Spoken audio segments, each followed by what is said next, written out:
don't have them on yet because I really don't feel like yelling over top. Go ahead, pick someone last. I'm for one. Be sure that your clothes, because they go through your skin, avoid white jeans, that is the better material. Frayed jeans. Yep. So Andrew might catch his knee on fire there. Yep. Or materials like nylon. Nylon.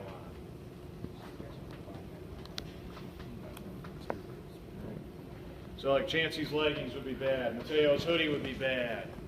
All right? Nylon. We don't want those. Now, am I saying that those guys need to go out and buy a whole new wardrobe just for this class? No. If they really want to use it as an excuse to go shopping, they could, right? Now, we have ways around that. What were these safety devices called? Spats. Those guys go right over your feet like so. Protect your shins. They protect you from having those sparks fall down in your shoes. All that good stuff. Now again, we have an apron too. How easy is that leather going to be to burn? Not. That's going to be very difficult to burn the leather. All right. So you can cover up with that. So that would take care of Andrew's knees, right? And it's long enough. He's not going to have any gaps there. All right. Next one, please. This what? Pick someone, please, Hunter.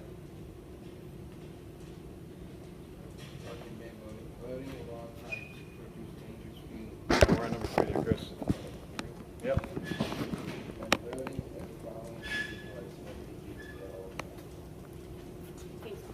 You will have a face shield on.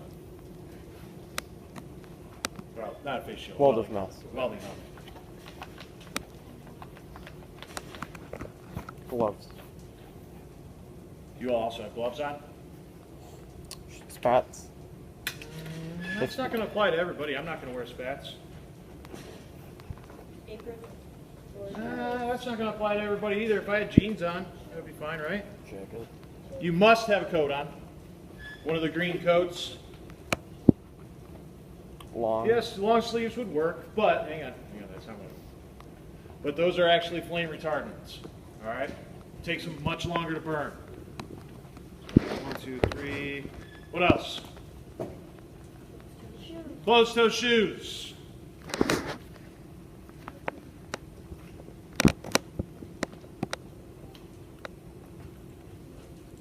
What else? Safety glasses. Safety glasses.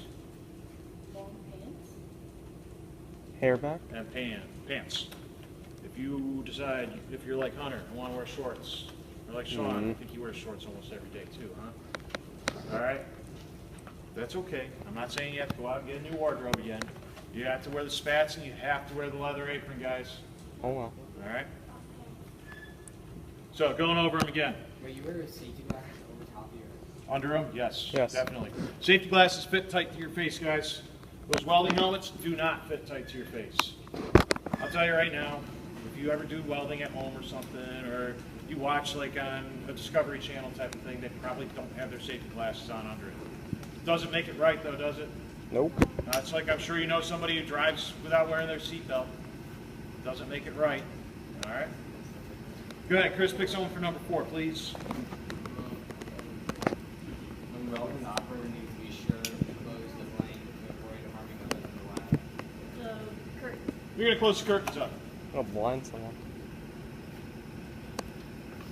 Also, when I'm not trying to show everybody what's going on here, we're going to have those screens kind of in place here. Because curtains don't necessarily cover everything up all the time, or somebody always forgets to close it completely. So we don't want to be flashing everybody across the room, all right? Next one, please. Sean. What is the injury that occurs to the eyes when proper safety procedures are not followed? Blind. Blindness. Welder's flash. Welder's flash.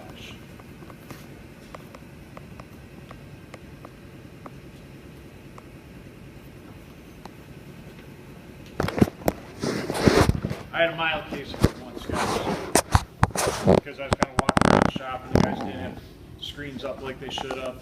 All right, You ever had like dry eyes? Like when you got allergies or something? Mm-hmm. Times 10.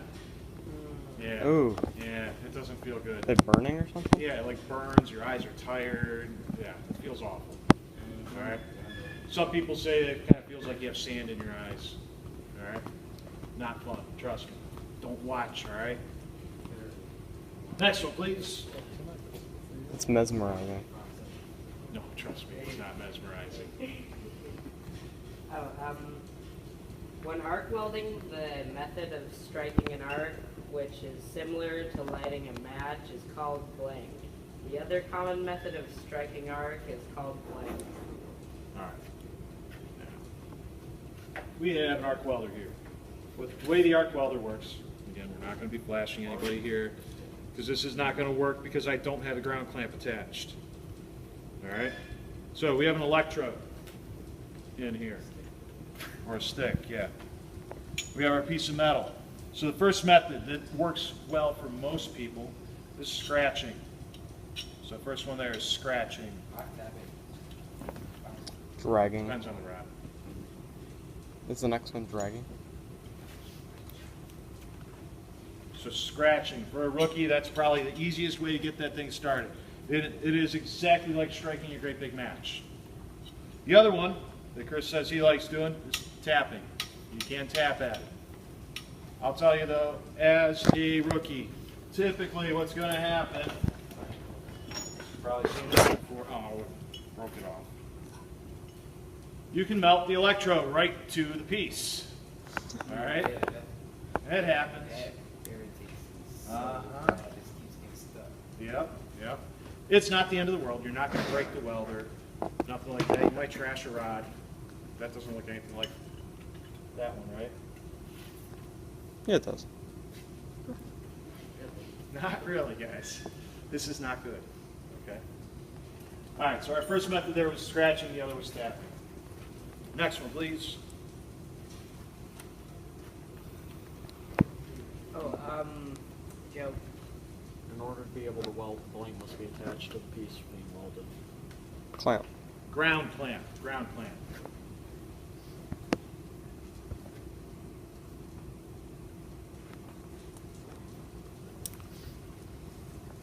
That goes for both the arc welder and the MIG welder. And the MIG welder. Next one. Mateo.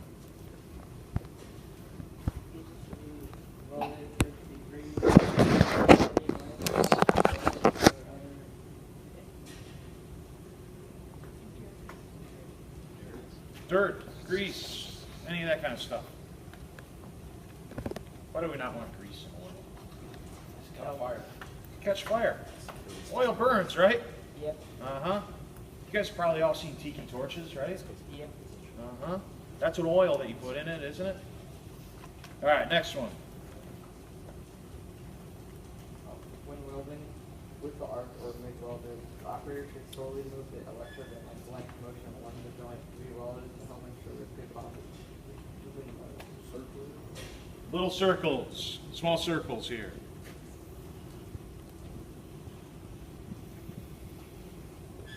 Now, I am going to demonstrate this to half a group at a time because I do have enough welding helmets for half of you guys to watch at the same time.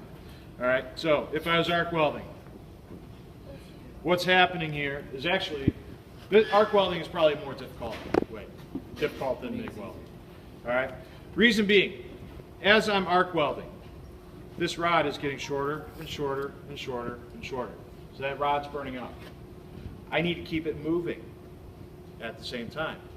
But I'm also trying to move it into the metal because if I get too far away, I'm not going to have an arc anymore. So as I'm welding, I have little circles going all the way down a piece of material. Now what makes MIG welding a little easier,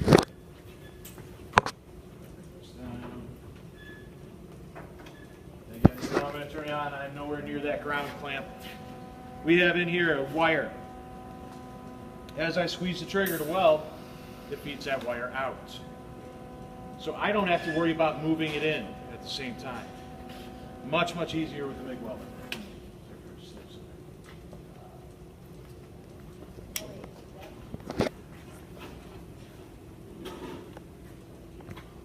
All right, so if we get a great big long tail like that on the MIG welder, we're just gonna nip her off there, all right? Occasionally too, it is much easier. I'm gonna have everybody start on the MIG welder first. Oh. Sometimes, right now it's nice and clean because the metals guys cleaned it up for me. We get a bunch of spatter in there. So any of that gritty feeling you feel on the floor here, that's your spatter that's just going all over the place. So we'll get that stuff built up in there. Then my gas, my shielding gas, isn't flowing through. That shielding gas is CO2. Is CO2 flammable? Nope. Nope. Nope. What not comes at all. out of fire? It's CO2 and argon actually mixed together. Oh. Puts out a fire, yeah. So it helps cool that weld a little bit. It protects it. It makes a little bubble over that weld while it's cool. All right. Did I answer that question? Yes, sir. All right, next one, please.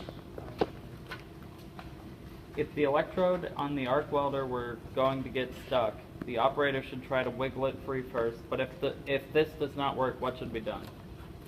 Stop. All right, so you're welding.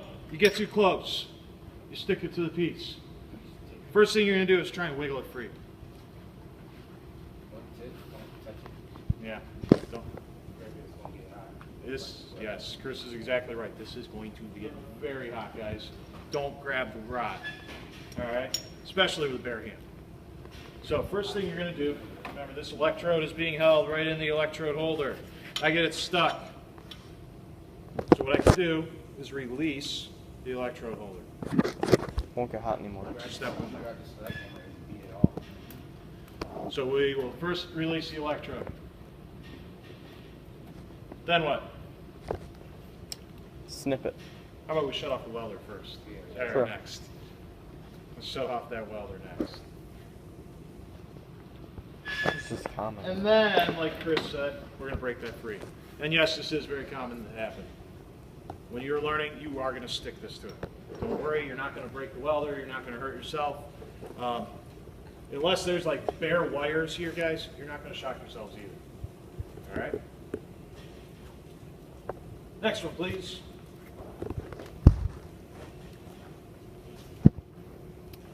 Noonan. To avoid clogging the tip of the MIG welder, the operator needs to be sure there's a blank between the metal and the electrode. So when we're using that MIG welder, we talked about that spatter getting in there. We don't want that tip right down in here, guys. We want to leave a little gap still, all right? We still want to have that small gap. Yep. So 11's gap. Yes, you want to make sure you have a small gap. It's the trucks outside there. You've heard those before. No, I haven't. And last one. Last one. Burns are a common injury in the welding area. Always assume any piece of metal in the building is hot. Alright. We are always assuming everything in here is hot, guys. We're using tongs or pliers. Don't grab things with a glove. Alright? I've seen it burn through gloves so many times. Alright? Questions? Alright, we're going to hold off there. Oxyacetylene, if we need it, we will go over that as needed once you guys are working in here. You will not be tested over it tomorrow. In the meantime, I need 10 of you guys who would like to first watch. Grab a welding helmet and come on over this way. Those of you without a helmet, you're going to be in the next group. Should I keep recording?